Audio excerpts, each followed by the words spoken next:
Learn the 3 skills of communication by Rohn. Effective communication skills are essential for success in both personal and professional life. Good communication helps build trust and creates a positive atmosphere, making it easier to achieve common goals. Whether it's a one-on-one conversation or a large group presentation, the ability to communicate effectively can be improved. Here are 3 ways to enhance your communication skills. 1 is active listening, 2 is clarity and conciseness, and number 3 is nonverbal communication. This will be discourse in more details. In conclusion, effective communication is essential for success in both personal and professional life. By improving your active listening skills, ensuring clarity and conciseness in your speech, and paying attention to nonverbal communication, you can become a better communicator and achieve your goals more easily. Remember that communication is a two-way process, and it's important to listen as well as speak. With practice and patience, you can improve your communication skills and become a more effective communicator. Let's start with active listening. Active listening is an essential component of effective communication. It involves paying close attention to what the other person is saying, showing that you are interested, and providing feedback. To be an effective listener, you must focus on the speaker, avoid distractions, and demonstrate that you are paying attention by maintaining eye contact, nodding your head, and making appropriate responses. Active listening is an essential component of effective communication and is defined as the process of intentionally paying attention to what someone is saying, both verbally and non-verbally. It involves more than just hearing the words being spoken, but also being fully present in the moment, being attentive, and engaging with the speaker in a meaningful way.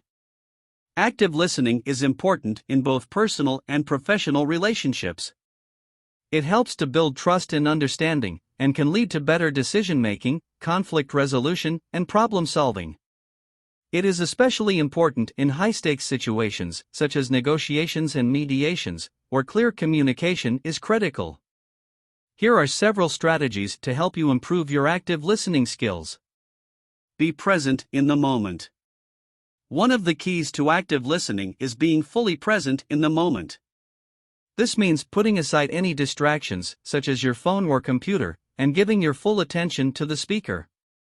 It also means being mindful of your own thoughts and emotions, and avoiding any internal distractions that might prevent you from focusing on the conversation. Show empathy. Active listening requires empathy, or the ability to understand and share another person's feelings and perspectives.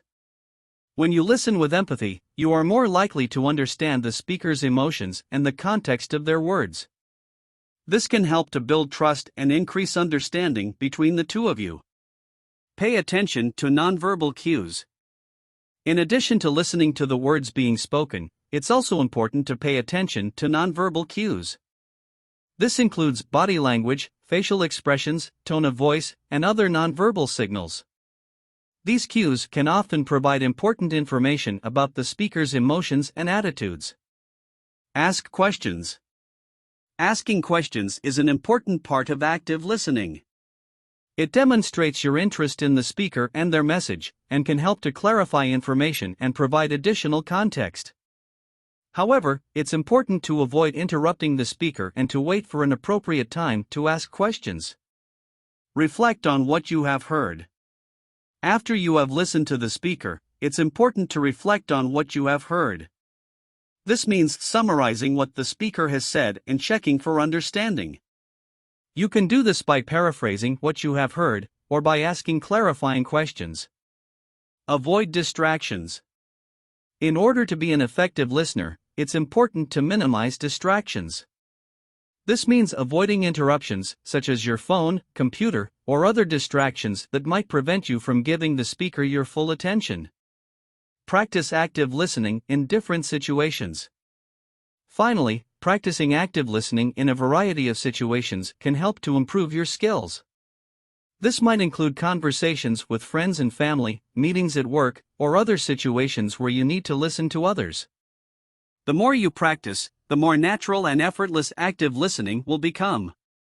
In conclusion, active listening is a critical component of effective communication. By being fully present in the moment, showing empathy, paying attention to nonverbal cues, asking questions, reflecting on what you have heard, avoiding distractions, and practicing active listening in different situations, you can improve your active listening skills and become a better communicator. This can lead to stronger relationships, improved problem solving and decision making, and more successful outcomes in both personal and professional settings. The second is clarity and conciseness. Clarity and conciseness are critical elements of effective communication. When you speak, make sure that your message is clear and easily understood by the listener. Avoid using jargon or technical language that only a few people would understand. Instead, use simple and straightforward language that everyone can follow. Additionally, be concise and get to the point quickly. Long-winded speeches can be confusing and boring, and your message is likely to be lost. Clarity and conciseness are two important elements of effective communication. Clarity refers to the clear and straightforward nature of a message, while conciseness refers to the economy of words used to express that message. When communicating, it's important to strive for both clarity and conciseness in order to ensure that your message is understood by the audience and that your time and theirs is used efficiently. Here are several strategies for improving clarity and conciseness in your communication. Know your audience. Before you begin to communicate, it's important to understand your audience and what they need to know. This will help you to tailor your message to their needs and ensure that it is both clear and concise. For example, if you are speaking to a group of technical experts, you may use more technical language, while if you are speaking to a general audience, you may need to simplify your language. Use simple language. Using simple language is a key component of clear communication. Avoid using technical jargon or complex terms that your audience may not understand. Instead, use clear and straightforward language that everyone can understand. This will help to ensure that your message is not only clear, but also concise. Be concise. In addition to being clear, it's also important to be concise in your communication. This means using as few words as possible to express your message. Concise communication is more engaging and easier for the audience to understand. When writing, try to use short sentences and paragraphs, and when speaking, aim to keep your remarks brief and to the point. Use examples and anecdotes. Examples and anecdotes can help to make your message more engaging and easier to understand. By using real-life examples, you can help the audience to connect with your message and see the relevance of what you are saying. This can also help to make your message more memorable and increase the chances that it will be acted upon. Avoid ambiguity. Ambiguity can make communication confusing and difficult to understand.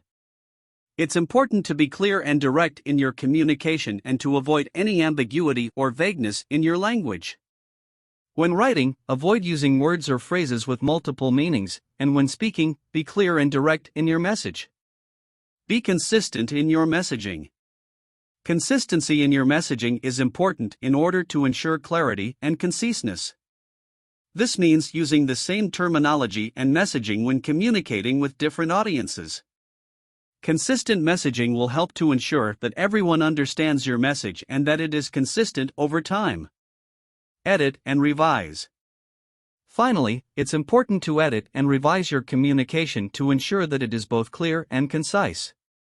This means going over your writing or speech several times to eliminate any unnecessary words, simplify your language, and eliminate any ambiguity or vagueness.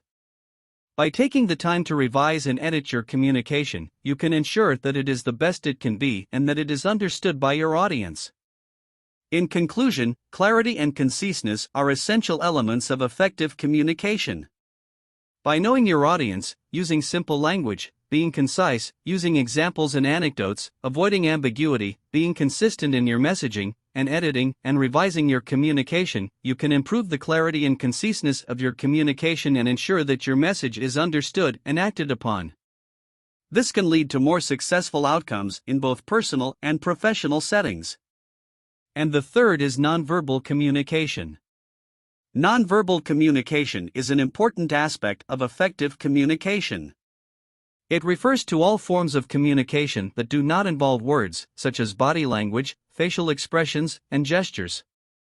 Nonverbal communication is often just as important as verbal communication, as it can convey a wide range of emotions and thoughts. When speaking, make sure that your body language is open and relaxed, and that you make eye contact with the listener. This will help to build trust and create a positive atmosphere. Nonverbal communication refers to the way we communicate without using words, including facial expressions, body language, gestures, and tone of voice. This type of communication can be just as powerful, if not more so, than verbal communication, and it plays a critical role in the way we connect and interact with others. Here are several key aspects of nonverbal communication and tips for improving your nonverbal communication skills. Facial expressions. Facial expressions are a powerful form of nonverbal communication. They can convey emotions such as happiness, sadness, anger, surprise, and more. It's important to be aware of your facial expressions and to make sure they are in line with the message you want to convey. For example, if you are giving a presentation, you may want to smile and look confident and engaged to help build rapport with your audience. Body language. Body language can also play a major role in nonverbal communication. The way you stand, sit, or move can all convey different messages to others. For example, crossed arms can signal defensiveness or closed-off body language, while open arms and an upright posture can convey confidence and openness. Paying attention to your body language and making sure it is in line with your verbal message can help to improve your nonverbal communication skills. Gestures. Gestures, such as hand gestures and movements, can also convey important messages in nonverbal communication. For example, a raised hand can signal a desire to speak, while a pointed finger can signal emphasis or disapproval. It's important to be aware of the gestures you are using and to make sure they are appropriate for the situation. Tone of voice. The tone of your voice can also convey important messages in nonverbal communication. For example, a monotone voice can signal boredom or disinterest, while an enthusiastic tone can convey energy and excitement. Paying attention to the tone of your voice and adjusting it as needed can help to improve your nonverbal communication skills. Proximity. Proximity refers to the physical distance between two people in a communication interaction. This distance can convey important messages about the relationship between the individuals, such as power dynamics, intimacy, and more. For example, standing close to someone can signal intimacy or aggression, while standing far away can signal disinterest or discomfort. It's important to be aware of proximity in your communication and to adjust it as needed. Eye contact. Eye contact is another important aspect of nonverbal communication. It can convey a variety of messages, including interest, confidence, and more. Making eye contact with your audience can help to build rapport and make your message more impactful. Practice active listening. Active listening is an important part of nonverbal communication, as it involves paying attention to both verbal and nonverbal cues in communication. This can help you to understand the full message being conveyed and to respond in a more effective way. When listening, pay attention to body language, gestures, tone of voice, and other nonverbal cues in addition to the words being spoken. In conclusion, nonverbal communication plays a critical role in the way we interact and connect with others. By paying attention to facial expressions, body language, gestures, tone of voice, proximity, and eye contact, and practicing active listening, you can improve your nonverbal communication skills and enhance your ability to connect with others. Whether in personal or professional settings, effective nonverbal communication can lead to stronger relationships and better outcomes.